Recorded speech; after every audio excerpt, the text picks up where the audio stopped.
Alright, so I work at this bank. I'm not going to tell you the name of the bank because I could probably be, I would be fired if they found out that I was talking about this. So anyways, I work in fraud, and on September 16th, 2002, I got this request that was startling because it, first of all, was from the FBI, and it was actually they were asking for bank statements from the one of the Al Qaeda members who, well, the alleged Al Qaeda members who were in Lackawanna. So I printed up these statements and sent them off, and I didn't think too much about it, but the next day, another 150 requests came in from the FBI that weren't for these guys. These were for different people. So we had this big meeting because well, we had to get all these requests out in 72 hours because of this thing called the Patriot Bill or Patriot Act. I'm not sure which it is, but and you know, the day after that we got another 150 more. Every day we've gotten more and more from the FBI of these people that they're looking at who are like friends of friends of friends of these Lackawanna cell guys, you know.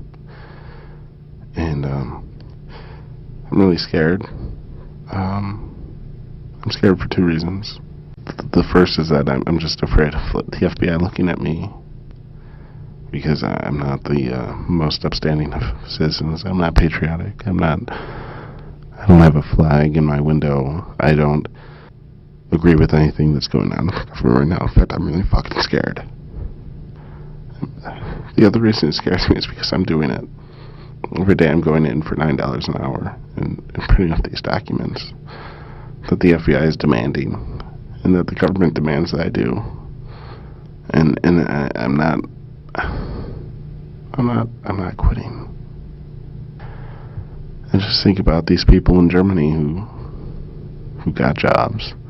And I know this is a really strong comparison, you know. I mean, I guess you know, what I'm doing isn't quite as bad, you know. I mean,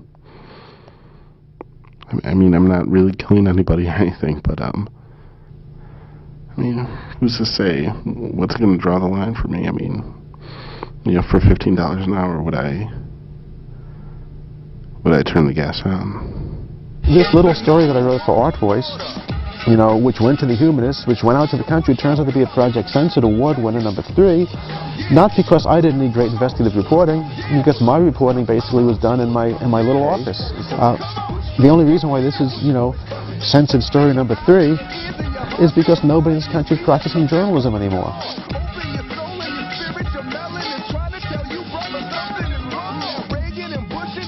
I wrote my piece about the 8,000 missing pages, about how the Iraqi weapons declaration to the UN was doctored by the U.S. before it was released to the UN, and, you know, basically it was an important component in beating the Germans to war.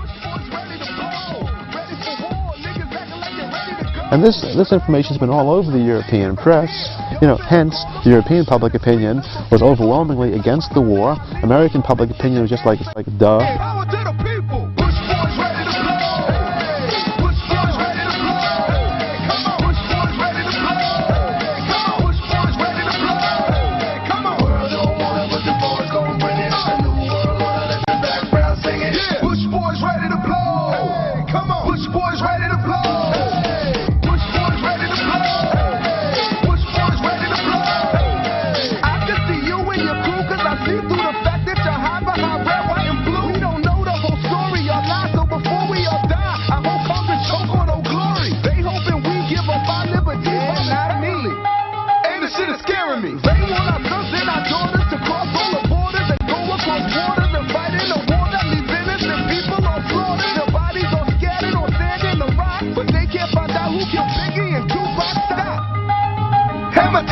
Orwell said it all much better than I could say it in this interview.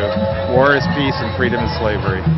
And now we're in that world. The permanent war, the enemy is East Asia, and Emmanuel Goldstein is on TV every night under the name of Bin Laden.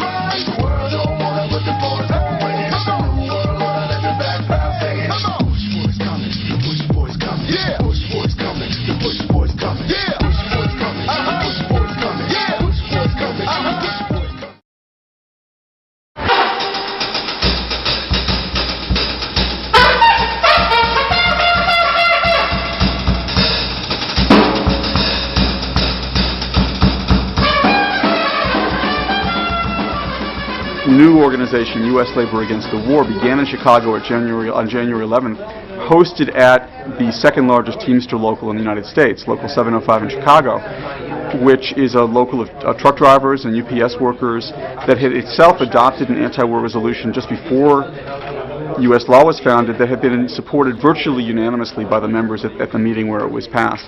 The event on Saturday as a whole has been endorsed by about 25 labor bodies in New York City alone, representing probably around 500,000 members.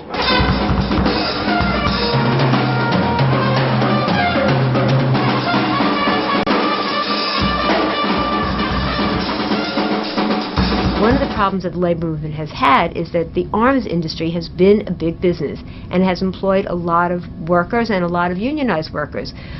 American labor needs to make the transition and say we need to move toward peaceful industries, peaceful energy production, safe energy production, and away from the development and manufacture of arms.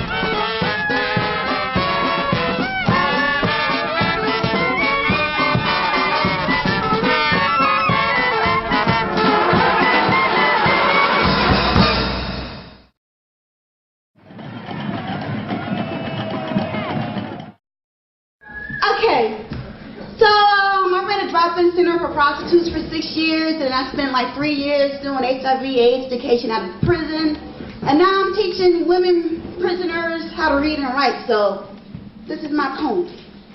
I represent all the social workers and the teachers. Social service blues. Bullshit, bullshit, and more bullshit. This is my bust my ass 40 hours a week plus so I can take home less than $800 every other week poem. Getting my car stolen in front of a crack house poem. Wondering why our troops are still in Iraq when people are homeless and dying every day of the week in America poem. It's all about the oil.